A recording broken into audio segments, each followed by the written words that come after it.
Ya, kali ini saya sedang berada di kolam renang Tareko atau Taman Rekreasi Kota atau Tawira, Taman Wisata Rakyat atau apa lagi namanya.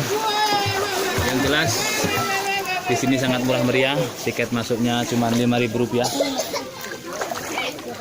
Ada ukuran kolam renang buat anak-anak mulai setengah meter, 1 meter sampai 3 meter yang untuk ukuran dewasa di sana. Ya.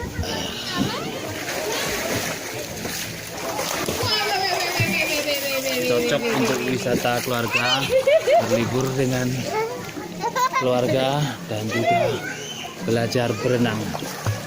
Sekian dulu dengan saya, jangan lupa like, komen, dan subscribe-nya ya. Kami tunggu. Terima kasih. Dadah.